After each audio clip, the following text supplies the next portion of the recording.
zaman kayıttayız. Evet. Hoş geldiniz efendim. Hoş bulduk efendim. Kimlerleyiz, neredeyiz? Biz şu an Bob Gym'e geldik. Yaklaşık böyle bir sene önce burada İstanbul serüvenim Deniz'le birlikte aslında başladı. Deniz profesyonel bir boksör. Benim de eski öğretmenim. Hocam. Hocam. Türkçesi hoca değil mi? Evet. Hayır ya, boks Boks hocam. Ha, boks. Boks hocam. Evet. Boks eğitmenim. Eğitmenim, aynen. Ve biz burada yaklaşık böyle 3 ay falan full denir ya yaptık. Denir ya her gün Denir, her değil gün geldin hemen hemen. Evet. Haftanın 5 günü geldi. Evet. Bu kız neler Abi. çekiyor burada. Güzel bir dövüldüm ve çok güzel bir şekilde bir disiplin katıldı hayatıma Deniz'le birlikte ve Deniz'in bende etkisi ve gerçekten bende yarattığı efektler çok olduğu için ben onları aslında yine sizlerle paylaşmak ve o yüzden böyle bir konuşmak istedim. Bir boksör ne yapıyor? Ya da işte boksörün hayatı nasıl geçiyor ya da boks ne anlam ifade ediyor senin için, benim için. Bana ne kattı ve sana ne katıyor? Sonra küçük bir antrenman yapacağız. Evet. Yine eskilere dönüş. Ben buna hazırım. Ben hazır mıyım bilmiyorum ama olacağız bence. Yani o yüzden böyle küçük şu an çok tatlı bir set kurdu Deniz Evet, benim için. Şu an setimiz. ringdeyiz. Kahvemiz var. Kahvemiz var. Muzumuz var. Bu muzu ara öğünde şey yapacağız. Heder etmeyelim. Ben aslında direkt şöyle başlamak istiyorum. Benim için aslında bu hep çok önemli. Böyle hani birine tanıtırken ya da gösterirken daha çok gerçekten hikayesiyle başlayabilmek ve onu göstermek ve anlatmak gibi. O yüzden şunu aslında böyle ilk böyle introyu olarak duymak isterim senden. Hani böyle hikayenin nasıl başladı, nerede doğdun, büyüdün, nasıl geçtin İstanbul'a, boksla nasıl tanıştın? Böyle kısa bir özet geçmek istersen Tabii bize. ya. Ben Gaziantep doğumluyum. Gaziantep'te doğdum, büyüdüm. Okulumu falan orada okudum. İstanbul'a yeni geldim zaten. 4 yıl oldu İstanbul'a gelmem. Evet. Boksa nasıl başladım? Küçükken yaramazdım. Yaramaz ve böyle düz duvara falan tırmanırdım. Hiç beklemezdim. Vallahi yaramazdım. Ya bekliyorum tabii. Ama böyle çok şey değil, yaramazdan kastım oraya bura saldıran değil. Sakin, sakin böyle mülayim ama yaramazlık yapmayı seven bir çocuktum. Her gün dövüyorlardı ben okulda. Cümle yaparız. Onlar mı seni dövüyordu? Evet. Okulda her gün dayak yiyordum ben. Şaka yapıyorsun. Vallahi. Sürekli ya böyle küçüğüm çünkü sessizim yani nasıl diyeyim, nasıl diyeyim. Öyle büyümüşüm yani böyle biraz da pısırık mı derler. O şekilde. Sırık demem yani ama sessiz içini... Ya böyle sessizdim öyle çok kimseye bir karşılık vermezdim. Herkes de gelirse üzerime gelirdi. Eve gelirdim her gün buralarım böyle cuma kızı olmuş. Şaka yapıyorsun. Vallahi böyle boğazım falan sıkarlardı. Oğlum hepinizi bulacağım. Onları bir bulsak mı tekrar? Vallahi eve gelirdim anneme derdim anne işte fondöten falan sürerim babam görmesin. Ben bir de böyle sevmiyorum. Şimdi böyle kavgayı sevmiyorum aslında. Normal hayatta da öyle.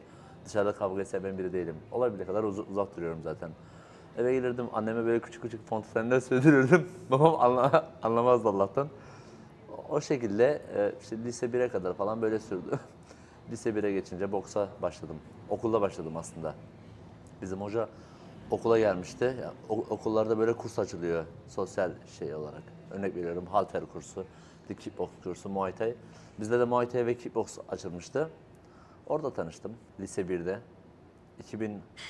2013-14 olması lazım yıl. Peki o sana 12 yıl olmuş. böyle özgüven mi kattı? Daha çok böyle şey mi oldu? Hani böyle kendi duruşunu daha farklı mı ifade ediyordun kendin için yoksa? Ya ben şu anda da mesela böyleyim. Dışarıda kavga etmeyi sevmiyorum. Hala uzak duruyorum çünkü sevmiyorum yani. Bana çok saçma geliyor şahsen dışarıda kavga etmek. Böyle biriyle şu an herkeste böyle popüler şey var nasıl diyeyim. Göz göze geldim mi popüler diyorum. Böyle göz göze gelince herkeste böyle bir kavga ede şey var. Ben insanların gözüne bile bakmıyorum yolda yürürken. Normal hayatıma o şekilde devam ediyorum. İşte lise 1'de başladım. 2013'te şu anda aktif zaten profesyonel dövüşüyorum. Bu arada bu çok enteresan bir şey. Niye bilmiyorum ama tanıştığım boksörlerle ya da boks yapan insanlar daha çok genelde gerçekten hiç böyle kavga ya da dövüş peşinde olmayıp gerçekten hani full sadece o disipline odaklı o şey hani böyle kendi duruşuna ve kendine iyi ve katkısı olduğu için yapıyorlar çoğunlukla ve hiç böyle hani söyle ne bileyim böyle boks deyince işte şeyci kavga gibi bir şey geliyor ama Aynen. hiç öyle değil. Ya Yani tanıştığım insanlar hiç öyle bence değil. dışarıda kavga etmeye de gerek yok. Çünkü niye? Siz burada şimdi- bırakıyorsunuz o ya, kavgayı. burada her şey zaten burada. Şimdi ben dışarıda bilmeyen adama kendimi mi tatmin edeceğim? Yani bu bana da büyük bir saygısızlık. Şimdi adam zaten bilmiyor. Sen zaten nereye vuracağını biliyorsun. Nasıl etkisiz hale getireceğini de biliyorsun. O yüzden gerek yok yani. Çok güzel bir bakış açısı ve bilmiyorum ben bunu çok takdir ediyorum çünkü bilmiyorum böyle hani boks dediğimiz zaman daha çok gerçekten disiplinli ve o disiplini full gerçekten sadece ring içerisinde bırakıp böyle sanki bütün enerjisini ve sinirinizi bırakıyorsunuz gibi burada Evet. ondan sonra rahat ve sakin bir şekilde hayata Kesinlikle devam öyle. etmek gibi bir şey Kesinlikle. yani. Ben zaten normalde de çok sabırlıyım. Ya. Bunu bana çok fazla faydası da oldu. Yani katkısı da oldu sabırlı olmanın. Yani ben çok sabırlıyım. Yani her konuda öyle. Yani çok güzel bir şey. Ringde dövüşürken de öyle. Hırçın olamıyorum mesela. Wow. Bir yandan beni etkiliyor olabilir maçlarda ama böyle çok saldırgan bir şey yapım yok. Biraz daha sakin dövüşüyorum o yüzden. Dışarıda da öyleyim. Çok sakin ve sabırlıyım yani. Biri dışarıda bana geçerken bir şey söylese tamam abi kusura bakma. O kadar vallahi ciddiyim. Gerek yok. Şimdi ben adamla kavga edeceğim. 5 dakika sonra kimse birbirini görmeyecek. Orada hiç ama böyle bir kışkırtma Olay falan olmuyor mu şey için? Uzayabilir. Nerede? Ringde mi? Ringde oluyor sonra Ringde bitiyor. oluyor sonra ringde bırakılıyor Aynen. ondan sonra gidiliyor. sarılıyorsun. Bitti yani. Ben çok iyi. yani dövüştüm birçok rakibimle zaten görüşmüşlüğüm de oldu. Instagram'dan konuşmuşluğum oldu. Yüz yüze gelip baktığım da oluyor. Bu işin doğasında bu. Yani bu sporun şeyi bu. Çok güzel bir şey. O yüzden Takdir seviyorum ettim zaten tekrar. bu sporu. O yüzden seviyorum. Zaten böyle Yani bir şey. birlik beraberlik var. Ki zaten dediğim gibi hani Deniz'in de bana o zamanda işte kattığı şeylerden bir tanesi o. Hani o çok stresli bir dönemimdeydi. Zaten demin Uygur'a da anlattım birazcık. Yani çok stresli bir dönem ve çok zor bir dönemde ve tam o anda işte boksla birlikte bütün her şeyi yönetebilmek, bütün stresi hani burada böyle birlikte bırakıyorduk. Arada eğleniyorduk, gülüyorduk, Evet ya, dans ediyorduk. Çok keyifliydi. Arıyorum Aynen. gelmiyor şimdi. Ya, yok taşındım. Burada olsaydım Bayağı gelmezdim. keyifliydi ama. Bir de şey şimdi birazcık bir şey dansa daha çok böyle eğilim şey oldu ya o yüzden. Neyse oralara geçeceğiz daha. Ring. İlk kez ringe çıktığında ne hissettin? Hiçbir şey hissedemedim. Nasıl? Vallahi aklıma hiçbir şey gelmedi. Ya. Ben ilk ringe çıkacağım zaman yani, tabii 4 yıl falan yani 4 yıl dövüşmedim ilk başladığım zamanlar. Full antrenman yapıyordum. Babam izin vermiyordu dövüşmemi, çok sevmiyordu, istemiyordu. Zaten o son 2017'de Adana'ya gitmiştik. İşte hatırlıyorum. O maçı hiç unutamıyorum. İlk maçım diye. Heyecan da yok içimde. Normal ringe çıktım ama bildiğim her şeyi unuttum. Bildiğim her şey gitti. Gözümü açtım zaten soyunma O ilk odasındaydım. miydi? İlkti. Gong çaldı. O an bilmiyorum çok değişikti. Gong çaldı ya. Hiçbir şey yok. Ya böyle bir şey oldum. Nasıl diyeyim ya? Nasıl anlatsam ki? Yo anlıyorum Dondum. onu. Aynen. Ben ne yapacağım dedim. Aynen. Hocam arkadan koş dedi. Tamam mı? Ben sadece onu duydum. Yani git diyor adam bana. Çünkü ne yapacağımı bilmiyorum. Çünkü ring psikolojisi Blackout. çok farklı bir şey. Ya bu ringe çıka tecrübe edilen bir şey. Şu an mesela çıkıyorsun daha rahatsın. Ne yapacağını, o stresi yönetebiliyorsun, adrenalini yönetebiliyorsun. Yaptıkça Zaten pratik yaptıkça. Kesinlikle ya yani pratik mükemmelleştirir ya. Sürekli çıka böyle yapa bu sparringlerin yani bizim sparring antrenmanlarımız da var. Ondan bile yani mesela bir maç 100 antrenmana bedel. Öyle söyleyeyim sana. Çok farklı bir duyguydu Pratik yapmak. ilk çıktım. Gözümü açtım zaten soyunma odasındaydım. Hiçbir şey hatırlamıyorum. Vallahi. Abi, ben Video bunu deniz çok iyi dedim. hissediyorum. Knockout olmuşum. Ne olmuşsun? Knockout olmuştum. Şaka yapıyorsun. Hatırlamıyorum çünkü ne yaptığımı. Knockout ama fiziksel knockout değil hani şey Yok knockout. bildiğin yok fiziksel yani tabii alttan oradan çeneme bir şey darbe yapamadı. geldi. Ben Ay, gittim. şaka yapıyorsun. Çünkü ne yapacağımı bilmiyorum. Ben rakibe sarılıyorum maç esnasında. Ya şaka. Arkadan gülüyorlar. Ben o sesleri duyuyordum hepsini. Ya. Millet gülüyorlar. Çünkü bilmiyorum o heyecanı yönetmeyi, o adrenalini, o stresi yönetmeyi bilmediğim için. İkinci ringde nasıldı mesela? O Daha biraz- rahat. Aslında daha rahattım ve kazandım zaten. Ben o ilk kaybettikten sonra hep sık işte bölge şampiyonları yapılıyordu. 2-3 defa onun üzerine bölge şampiyonu oldum. Bir 10-12 maç yenilmedim yani hemen hemen. Peki Amatörde. o ya ben niye şimdi buna çok bir empati kurabiliyorum? Şimdi Dansta, şimdi dansa başlayalı ben zaten böyle geçen sene Eylül gibi daha çok başladım dansa. Ve sürekli hocalar bize bir koreografi öğrettikten sonra böyle itiyorlar, diyorlar ki şimdi işte kamera önünde o performansı sergileyeceksin. Yapıyoruz. Ben de senin gibi blackout oldum. Ama ben sadece bir kere değil, ilk 4-5 İlk de blackout oldum. tabii yine oluyorsun. Evet, yani unutuyorsun, hepsini unutuyorsun ve dediğin gibi böyle pratik yaptıkça ve bende şöyle bir Kesinlikle. şey oluştu böyle zamanla. Böyle şey yapıyorum hani o odağı unutmamak için ve tam o sahne öncesi heyecanı gidermek için böyle bir şey oluşturdum aklımda ve böyle ellerimi oynatıyorum. Hep böyle şey öncesi onu görebilirsin. Hep bende bu oluyor böyle Tamam, konsantre öyle. olunca. Evet. Sen böyle bir şey var mı? Böyle bir şey yapmadan böyle- Yok ya, ben genelde müzik dinliyorum, odaklanmaya He. çalışıyorum. Böyle beni gaza getiren şeyleri ne dinlemeyi... gibi? Ne bileyim, böyle motivasyon konuşması olur. Ya. Vallahi eskiden öyleydi yani. İlk çıkmadan önce kulaklık takardım, işte motivasyon videoları izlerdim, dinlerdim. Böyle çok... Aslında son bir iki maçta zaten müzik dinlemedim aslında ya. Böyle bir ortamı da yoktu. Böyle club gibi bir Açtın yerde gibi olmuştu. sanki o zaman. Açtım ya. Full açtın. Şu an mesela dövüşmek istiyorum. Şu an şimdi dövüşecek. Hayır, şu an değil. Yani mesela Dövüşeceğiz birazdan bir- Deniz. bir sonraki maçımı iple çekiyorum sanki böyle. Çünkü seviyorum gerçekten. Bir sonraki zaten Ağustos ve Eylül dedin değil mi? Ya işte Ağustos'ta haber bekliyoruz bakalım. Hayatınla ilgili ve şu an hani bir profesyonel boksör olmak hayatındaki rutinlerinle alakalı hani nasıl etkiliyor, ne yapıyorsun?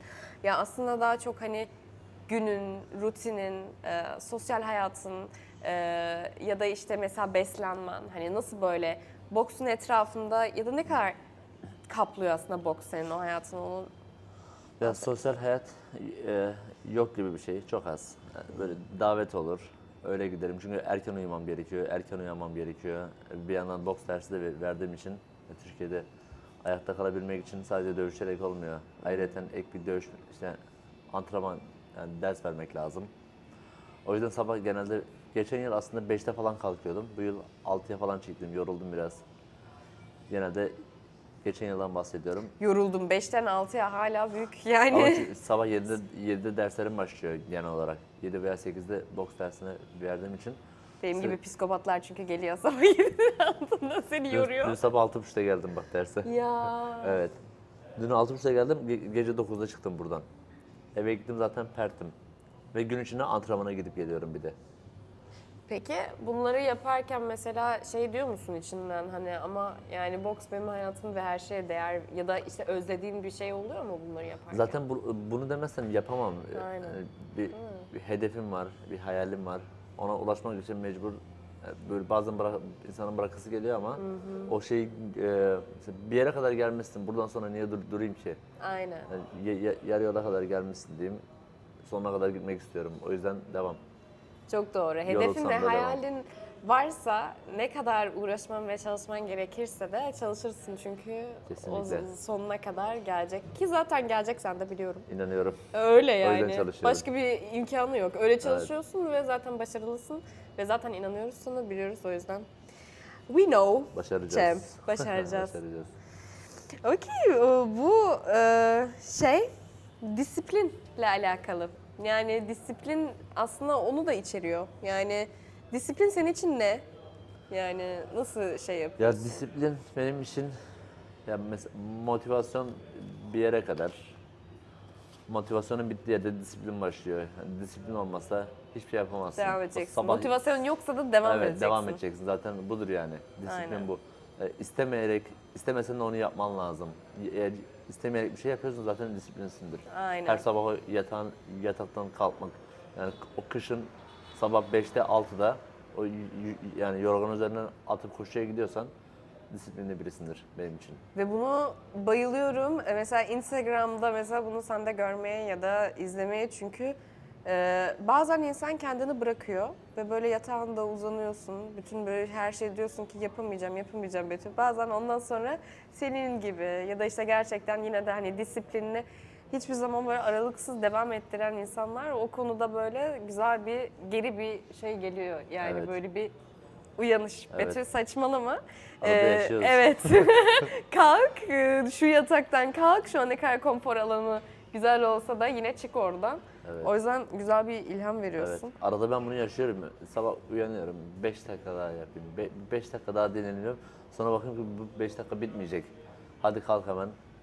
Kalkıyorsun. Zaten dışarıya adımını attığın an açılıyorsun Bitiyor, zaten. gidiyor Bitiyor aynen. zaten, Onu gidiyorsun. bir yap, ondan sonra Evet. bitiyor zaten olay. Ben yani bana genelde şey de oluyor. Antrenmanın ortasında patlıyorum ben. Yani hasta olduğumda antrenmana gidiyorum. Hiç yapasım yok böyle.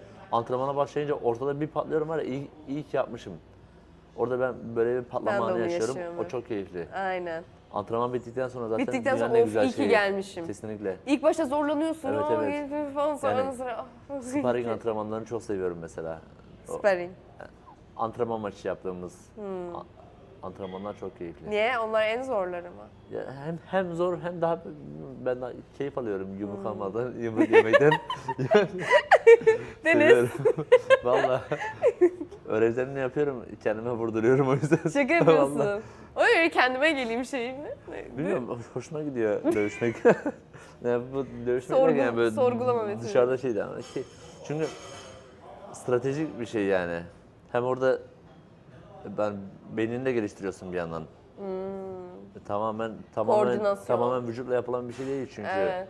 Hani zekanı yönetmen lazım, mantıklı ve strateji bir şekilde yapman lazım. Kesinlikle öyle. El ayak koordinasyon. Kesinlikle. Bir şeyleri her şey böyle. kapsıyor. Yani Aynen. zaten bu sporun en güzel şeylerini refleks, hız, patlayıcı kuvvet, kondisyon, dayanıklılık, teknik biliyorsun Aynen.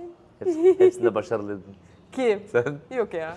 Yo iyiydin ya. Hı. Vallahi. Göreceğiz biraz. Ben iyi bir öğrencisin. Öğrenciydin diyecektim ama öğrencisin dedim. Öğrencisin. Teşekkür ederim. Haftaya gel Bırakmış baş. olsun. Hala bıraktım diyor ya. Yok tamam. Vallahi muzla da verim. Bak muzu da getirmişsin buraya. Dinlenme. Bir boksör ne zaman ya da sen de bütün yoğunluğun arasında ne zaman dinleniyorsun? Ne yapıyorsun? Dinlemiyorum. Dinlenmiyor musun? Ama Arkadaş- insan demiyor mu hani dinlenmeye de vücudu gerekiyor diye İşte hani. arkadaşım var Kubilay Tarhan belki bilirsin. O da dünya şampiyonu sana göstermiştim.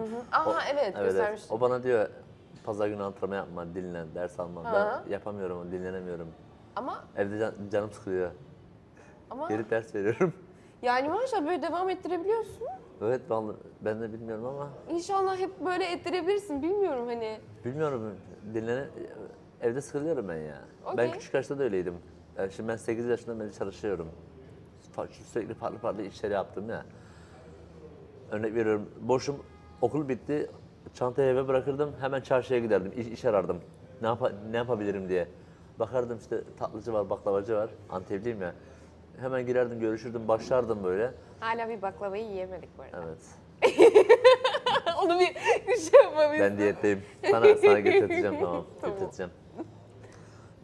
Ya mesela başlardım işe, 1-2 ay, 3 ay, 4 ay, 5 ay. Hemen başka bir işe geçerdim. O iş olmadı örnek veriyorum. Tabii hepsini yapardım. Başka bir yere geçerdim. Örnek şeyi hatırlıyorum. Bir gün işte işler falan bitti. Eve geldim. Bir hafta çalışmayacağım. Kafayı yedim ikinci gün. Anneme diyorum ki benim gidip çalışmam lazım. Hemen otobüse bindim çarşıya. Tekrar bir iş bulmaya gittim. Yapamıyorum. 3 günden fazla çalışmasam kendimi hiç iyi hissetmiyorum. Senin yükselen neydi? Terazi olduğunu hatırlıyorum ama Hiç anlamadığım şeyler. Ya Teraziyim ama herkes bilmiyorum. bir sormuş olabiliyor öyle. Kimse sormadı mı? sordular da bilmiyorum Unuttum. diyorum. Peki. Bilmiyorum. Ben böyle hazırlamışım, unutmuşum baksana. Dur. Her şeyi bana yaptırdı. Ben çalıştım. Beslenmen. Nasıl besleniyorsun? Az önce gördün. Evet, aynen. Şahit oldu. Aynen. Yani bu şu an yasak şu an Evet, mesela değil mi? hocam izin vermiyor. Ben bu arada bunu hiç bilmiyordum yani. İzin Muzu- vermiyor derken bu arada yani yiyebilirim aslında. Yersin yani, ya. yani yerim sorun değil Ama de. karbon... Programımda yok şu an. Programın nasıl bir program yani ne var içinde? Ya sabah işte hepsini söyleyeyim mi sayayım mı? Say. Ya sabahları 5 tane haşlanmış yumurta yiyorum. Hı. 2 tane sarısı, 3 tane beyazı. Yanına bol maydanoz, yeşillik. Yanına salatalık diyeyim. Üzerine limon. Bu şekilde. Sadece bu. Tamam. Yanına da işte ya 2 tane çavdar ekmeği, çavdarlı. O sabah, Veyahut okey. da 5 tane pirinç patlağı. Ha. Pirinç patlardı. Biliyorum pirinç patlar. Niye öyle biliyorum. Ben şey, doğru mu söyledim ya Evet, kendime, evet, pirinç kendimden şüphe ettim. Kara ya. buğday, pirinç patlakları Evet, evet. falan. Öğlen 200 gram tavuk, bol yeşillik salata. Hı hı. Akşam 200 gram tavuk, bol yeşillik Yeşillik salata. salata. Başka bir şey yok. Akşam mesela Bu kadar. son öğünün saat kaçta? Ya şimdi sabah 6'da koşu oluyor, örnek veriyorum. Koşudan salona geliyorum ders vermeye. 8 koşudan sonra kahvaltı 8 gibi mi yapıyorum? 7-8 gibi kahvaltımı yapıyorum. Antrenmandan sonra yiyorum ben diğer öğünüm aslında. Akşam 5'te yiyorum. Akşam 5'te Evet. yiyorsun. Son öğün. Yok. Antrenmandan sonraya saklıyorum Ha, onu. ha. Genelde şimdi 2'ye kadar ders verip 2'den sonra antrenmana gidiyorum ya. Aha. Antrenmanın 2 ile 4 arası sürüyor. 2 saat sürüyor. Çıkar çıkmaz o arada yiyorum. Sonra geri derse geliyorum. Sonra geliyorsun. 3-4 tane ders veriyorum. Ondan Sonra diğer öğünümü yiyip bitiriyorum. Akşam 10 gibi falan yiyorsun. 8-9 diyeyim ben. 8-9. Evet. Ondan sonra sabah 5'te uyanıyorsun. Evet. Sonra koşu. Koşu, Sonra ders. ders. Sonra yemek. Evet. Sonra- Yemek yok. Antrenmana gidiyorum tekrar. Antrenmana gidiyorsun. Günlük çift antrenman yaptığım için antrenmandan önce de yemek yemiyorum. Bilmiyorum. evet. Sevmiyorum çok. Çoğunlukla. Bir kahve, bir de Max. protein bar. Az Müthiş. kalsın muz diyecektim ya. Hala demedim. O şekilde. Müthiş. Aslında ya disiplin dediğimiz bu ya gerçekten. Sana boks en çok neyi öğretti? Yine sabırı diyeceğim ama zaten sabırlıydım. Sabır diyorsun. Daha da çok sabırlı olmayı öğretiyor insana. Çünkü bütün öfkemizi, sinirimizi Kontrol ediyor. burada kontrol edebiliyorsun, bırakıyorsun. Bana ne öğretti? Disiplin olmayı daha da çok.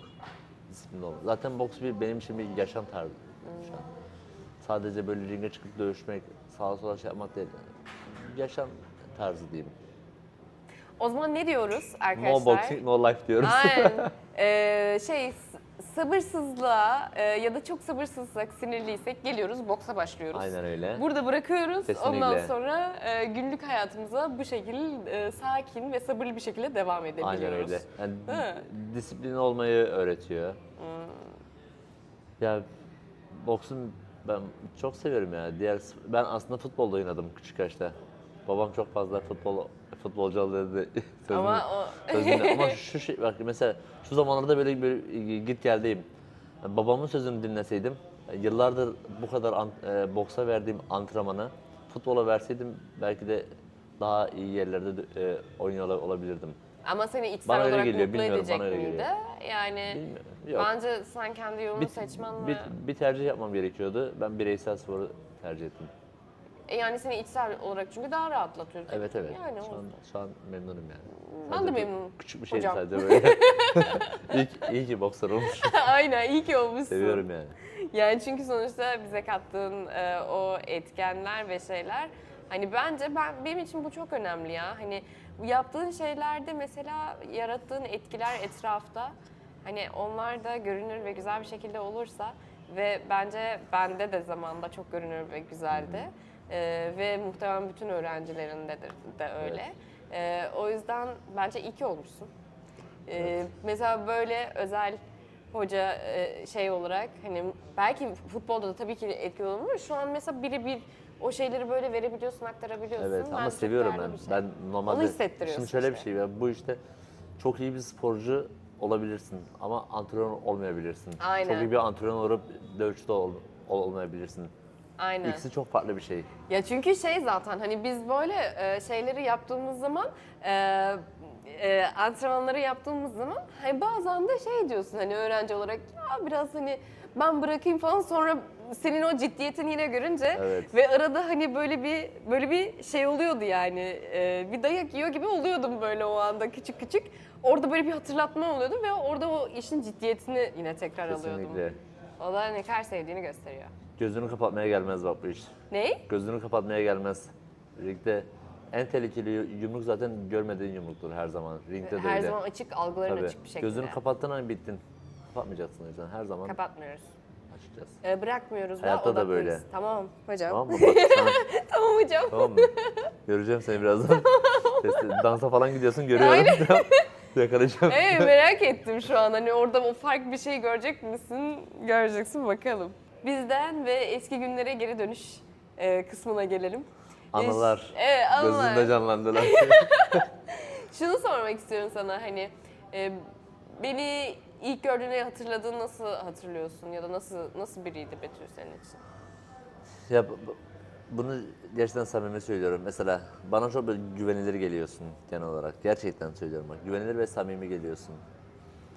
Zaten antrenman konusunda disiplinliydin. Haftanın 5 günü geldiğine göre ve bu 5 gün geliyorsa bunu disiplinli bir insan yapabilir. Ya. Gerçekten. Disiplinli, neşeli, eğlenceli. Gerçekten O ya en böyle, en önemli kısımdı kesinlikle. yani bence bizim için. Maceracı birisin bence. Dışarıdan izleyelim öyle yani.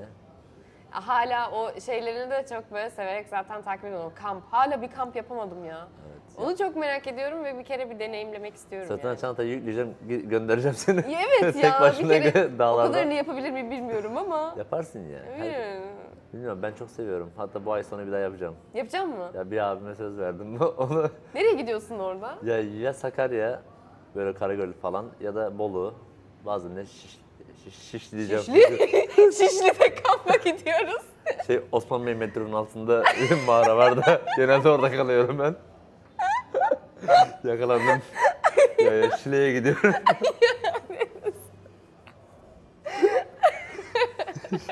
Niye ya burada yapılmaz mı? Aşağıda park var işte ne güzel. Vallahi yapan yapıyor. Bunun üzerine bir kahve içilir.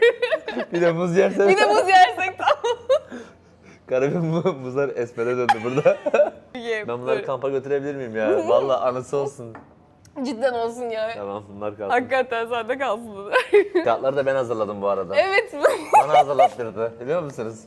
Şunu söyleyeyim gerçekten Hayır şu an. yazıları ben yazmadım bu arada gerçekten. Ben sadece Yazıları katlamak için yazdım yaptım. evet ama teşekkür ederim böyle Ne demek, destek oldun ne demek. gerçekten. Ve ben dün işte onu da söyleyeyim aslında hiç enerjim ve performansım yerinde değil ama böyle birlikte enerjimizi yine yükselttik ve iyi oldu her şey şu an gerçekten iyi hissettirdi de. Dün akşam dedim iptal mi etsek iyi ki etmedik bence. Evet bence de. Kendime geldim. Güzel oldu. Ve kendime daha da çok geleceğim. Ne zaman? Geleceksin birazdan Şimdi. dövüşeceğimiz zaman. Ve buraya aslında geçiş yapıyorum. Birazdan yumruklar konuşacak. Aslında bir insan boksta en çok neye dikkat etmeli ve hani neyi daha çok yanlış yapıyor ya da sence hani neyi yapmalı ya da yapmamalı? Hani böyle öğütler vermek istersen. Ya zaten her şey gibi iyi bir sporcu olmak istiyorsan zaten disiplinin olacak. Beslenmen iyi olacak. Uyku düzenin olacak. Hepsi bir arada. Tabii hepsi bir arada. Yani gece hayatın olmayacak kesinlikle. Evet. Zaten gece hayatın olursa ne sabah koşuya kalkabilirsin Aynen. ne de sağlıklı beslenebilirsin. Ekleme istersen antrenmanını iyi yapacaksın yani. Antrenmandan kaçmayacaksın. Ben Antrenmandan kaçmayacaksın. hastayken bile antrenman yapıyorum yani seviyorum çünkü. Biri bana iyi geliyor. Evet. O hasta sanki üzerine atıyormuşum gibi. İnsanlar hasta olunca böyle daha da çok kapanır. Evet ya. Evden çıkmaz ya iyi bir şey değil bence. Evet ben de onu geçen yine deneyimledim. Ben onun dengesini bulmaya çalışıyorum daha çok. Çünkü hani böyle biraz da dinlenme, hani biraz bedene bakma vesaire onları da böyle şey yapmaya, keşfetmeye çalışıyorum ama o çizgi çok bir çizgi ya. Bazen böyle çok fazla o zaman o dinlenmeye gidebiliyor ve kendini bırakabiliyorsun. Kesinlikle. Ya disiplinini kaybediyorsun. Aynen. O ortayı bulmak, o dengeyi bulmak Tabii. bence dünyanın en zor şeyi yani. Seninki de çok bence ekstra hiç dinlenmemek ama sen de öyle. Ya, dinlemiyorum. Yo dinleniyorum. Yani böyle, Gece 4 hayır. Şaka maka mesela Antep'e gittim bayramda. Hiçbir şey yapmadım. 10 gün. Ama yılda bir kere bunu yapıyorsun. Evet. Bir reset yılda bir kere böyle. Ve çok kötüyüm. 6 kilo aldım. Ya bak. Gerçekten antrenmana, Öyle bir şey de oluyor antrenmana ama. başlarken o kadar zorlandım ki. Antrenmana tekrardan başlamak için var ya kendime o kadar çok şey yaptım ki kafama. Ben daha bu pazartesi başladım diyete de. 5-6 gündür diyetteyim. Ondan Vallahi. öncesinde 6 kilo aldım. Maçtan çıktım 73 kiloydum. Antep'e gittim işte. 6 kilo aldım 10 günde. Bana her şeyi yedirdiler. Patlıcan kebabı. Hissediyorum bunu. Başta kebaptan başla. Antep böyle bir yer işte. Gitmeyin arkadaşlar. Yo ben aile ya. Bende de işte 2,5 hafta önce doğum günüme annemler geldi. Yani sağ olsunlar çok seviyorum size. Almanya'dan getirdiklerinizi de çok seviyorum ama hem iyi hem kötü oluyor benim için. Evet. Çikolata getirdiler tabii bol bol. Bazen de böyle kendine hakim olamıyorsun yine de yiyorsun. Bir de bol bol getirmişler her Bir de şey şeyden. diyor ya, bir kere yiyorsun. Evet şu an ben de o şeyden çıktım yani bir tık Aldık ama vereceğiz şimdi. Bir boks antrenmanı. Birazdan her şeyi halledeceğiz arkadaşlar. Aynen Birazdan, halledeceğiz. birazdan döve döve. Döve döve kendine zayıflatacağız. gel. Okey müthiş. O zaman bence biz antrenmana geçiş yapabiliriz. Çünkü Tamam. antrenman sonrası böyle bir iki final böyle bir şey sormak istiyorum ve Tamam. şey yapmak istiyorum. Ondan sonra aslında gösterelim ya. Daha çok aksiyon. Bakalım nasıl olacak. Hadi başlayalım. Hazır mıyız? Ben hazırım. Ben hazırım. Sen Aa. bak Bu arada unuttun bizim... mu ya boksörü? Hayır asıl sen unuttun. Bizim bir şeyimiz vardı. Şu muydu? Bir, iki, tamam. Bu, Hayır, önce bu. unuttun mu? Ha, Önce bu. Ondan sonra... Buradan, Çok iyi. Bu bildiğin estetik bir olay ya. Baksana. Bozuyormuş. Deniz beğeniyorsa yeter.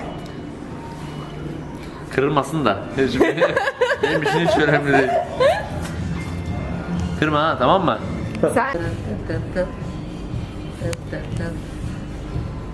O kadar konuştum bakalım. Benim en sevdiğim şarkım şu an çalması. Allah'ım. Çok çekme geriye. Okey. Sol. Yok, tamam mesela. Hayır tamam. 1, 2, 3, 4, 5. Okey. Aferin.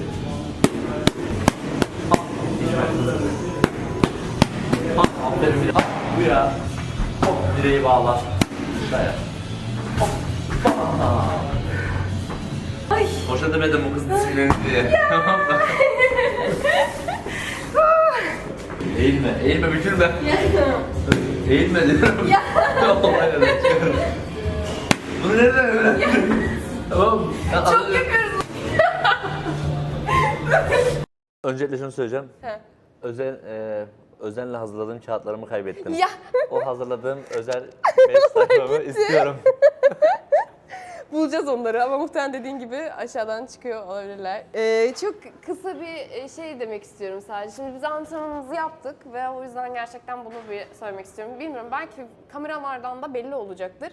Ama boksun bence insanlarda, bende ve hani böyle genel olarak yarattığı etki, herkeste farklı olabilir tabii ama bana enerji katıyor. Evet. Bence benim enerjim mesela bir önceki yüzleşinde daha da böyle bir şey Açıldı, olmuş oldu. açıldı. Evet açılmış gibi hissediyorum ve bunu etki olarak gerçekten işte geçen sene çok yaşamıştım ve şu an yine aynı hissiyatı böyle yaşadığın için de teşekkür ederim Deniz. Ne demek? Şu an bıraksam Böyle- bir saat daha yapar yani. Evet çok hoşuma gitti yani şu an böyle bir kendime geldim ve çok güzeldi. O yüzden bence herkes böyle bir boksu deneyimlemeli bence. Kesinlikle. Yani çok farklı bir etki yaratıyor. Zaten hareket etmek, şeyde olmak hani tabii ki mesela dansa şu an daha çok eğleniyorum ve dansın da bana özgüven konusunda ve yarattığı etkisi yine çok farklı.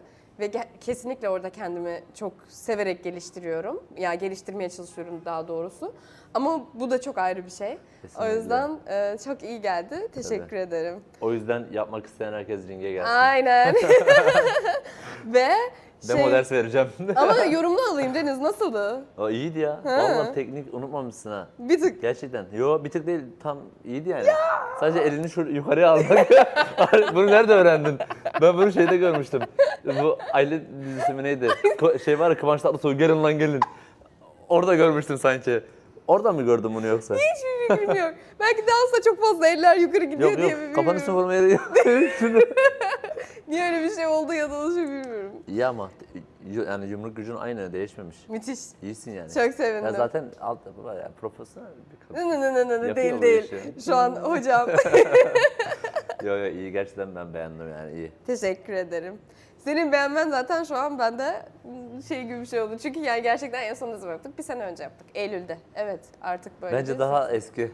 Daha da mı? Evet. Ha doğru.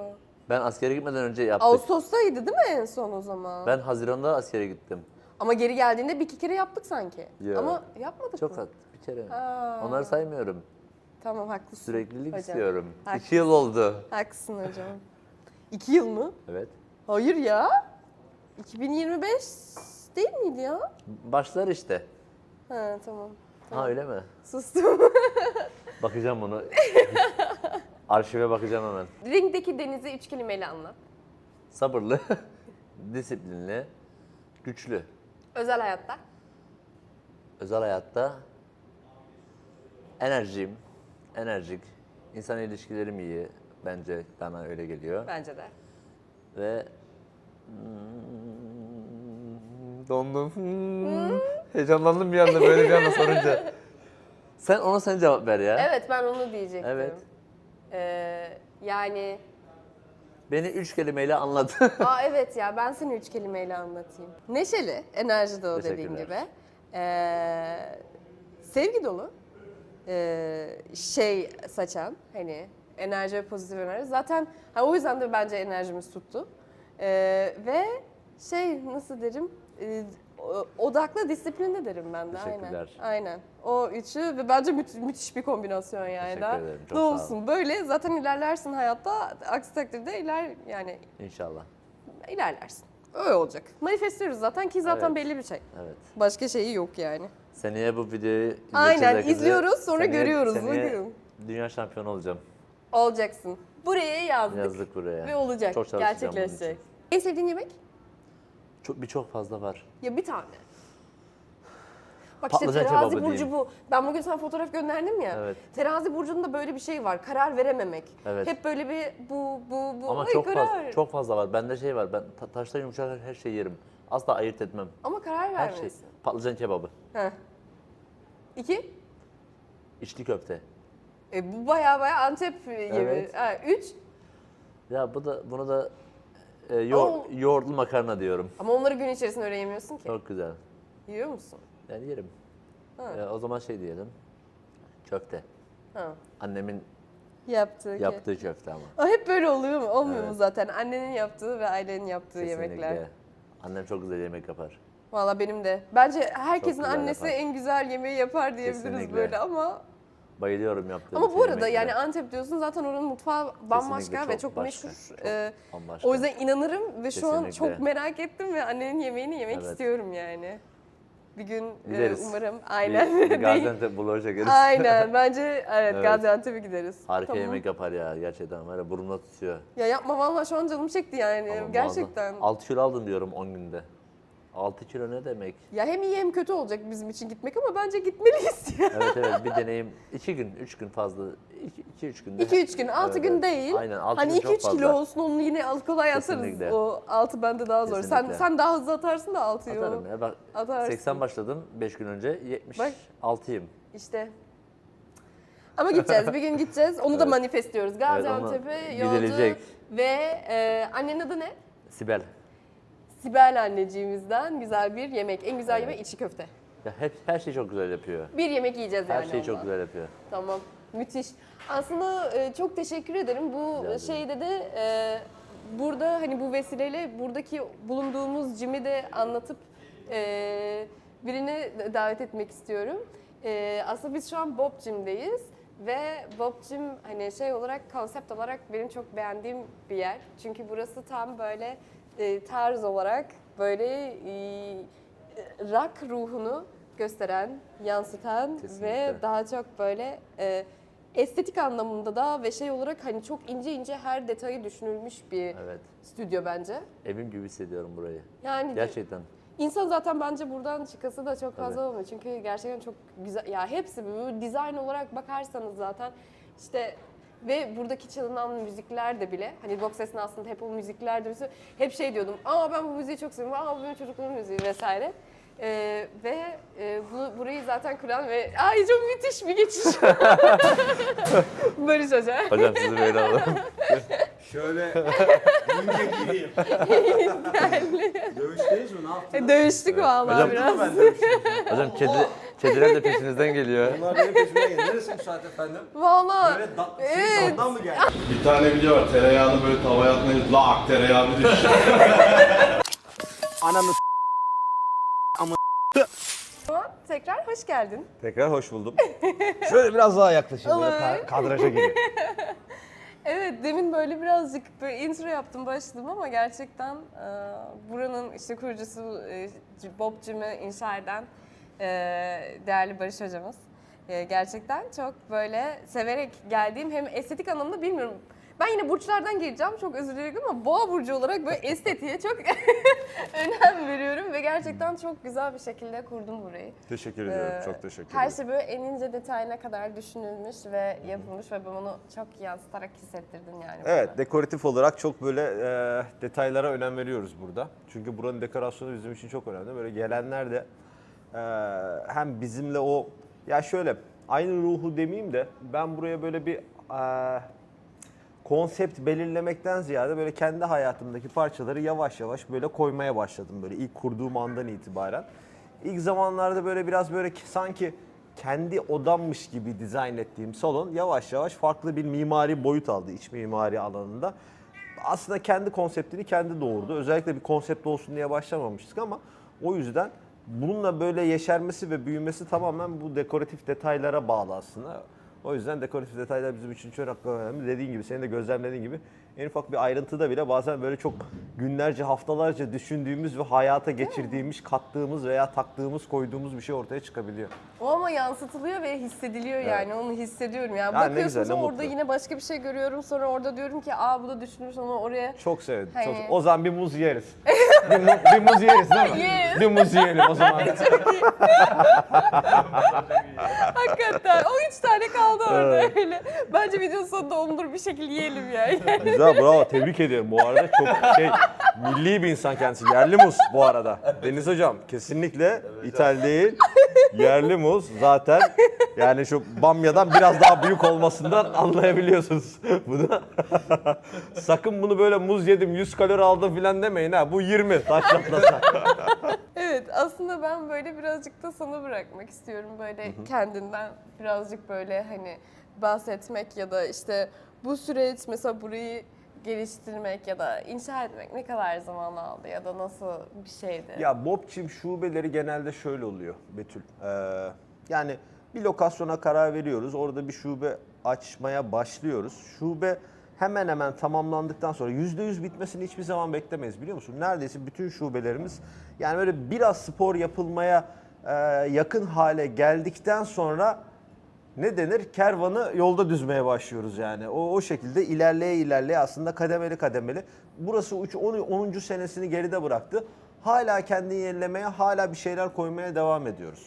Yani 1. senesi, 2. senesi, 3. senesi şöyle böyle yan yana resimleri koysam sürekli farklılaşarak ve geliştirerek kendini gidiyor. Böylesi daha keyifli oluyor. Yani bütün her şeyi ilk başta yapalım, tamamen bitsin demektense bence ben bir işletmeci gözüyle söylüyorum. Bence temel faaliyetlerini, fonksiyonlarını yerine getirebilecek seviyede olsun. Daha sonra kişilerin beğenilerine, arzularına, ihtiyaçlarına ya da oranın dinamiklerine göre siz bence değiştirin mimariyi ya da işletmenin operasyonel gereksinimlerini. Ben böyle düşünüyorum. Biz bu opsiyonları genelde böyle yapıyoruz. O yüzden ne kadar zamanda olduğu burası hala olmaya devam ediyor. Mesela bu sene de belki bir şeyler yapacağız. Aklımızda yeni bir fikirler var, yenilikler var.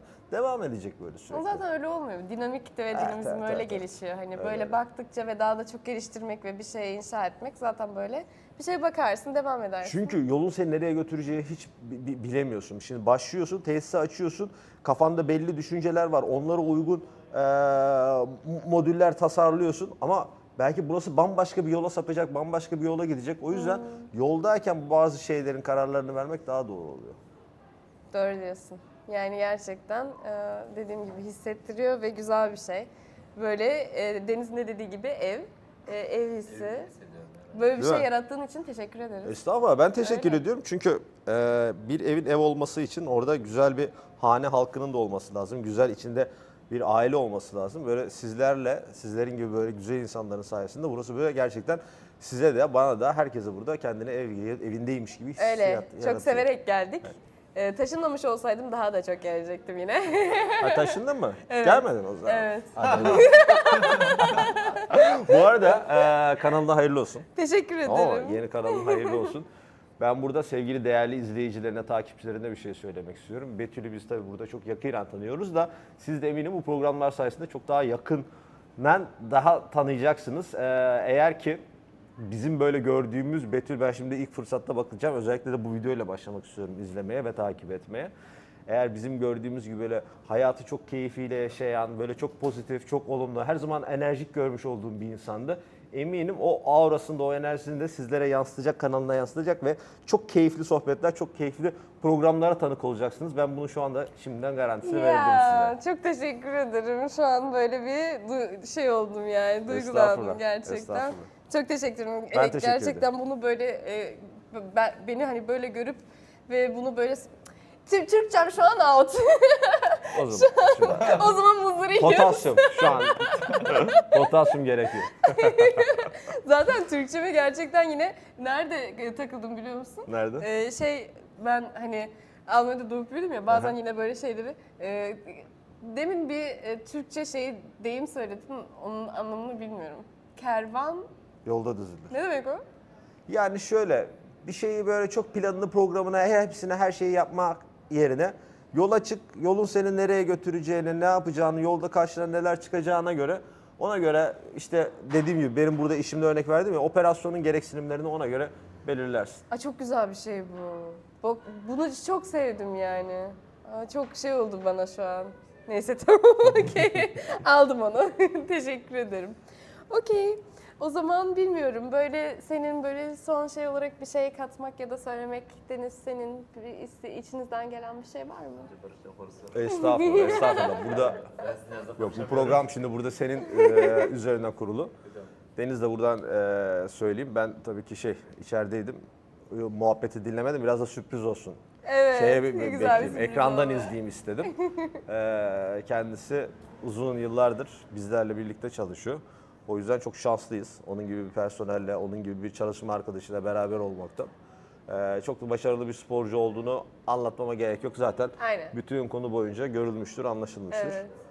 O yüzden sizlere de çok başarılar diliyorum. İkinize de senin YouTube Teşekkür ederim. hayatında, senin de spor hayatında. Benim son sözlerim böyle olsun. Çok teşekkür ederim ve çok güzel bir kapanış. Evet, bunu şimdi kucaktır sürekli. Geçen sene doğuran kedi değil mi Jim? Geçen sene doğuran kedinin yavrusu bu. Ne diyorsun? Evet, onlar büyüdü. Ay hayır. Betül niye hayır olsun ki be? Ya kediyle üzüldü. Senin doğmuş olmana üzüldü, morali bozuldu. Hayır bildiğin gerçekten yavru olarak görmüştüm çünkü. Bu şu anda tam 1 yaşında. Aa. Belki izleyicileriniz merak eder. Bunun annesini ben sokakta bulmuştum. Hamileydi. Aldım, şubeye getirdim. Getirdiğim günde yavruladı. 6 tane yavru doğurdu. Bir tane de evlatlık edindi. 7 tane yavrusunu baktı, büyüttü. Ondan sonra hadi bana eyvallah dedi, gitti.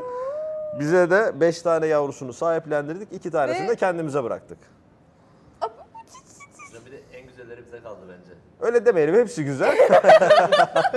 Sen şimdi sosyal medya camiasına tabii ki biraz yabancısın. Hepsi güzel. Bütün canlılar aynı, eşit değerdedir, kıymetlidir. Hiç şey yapmayalım. Allah Allah. Hayır olarak.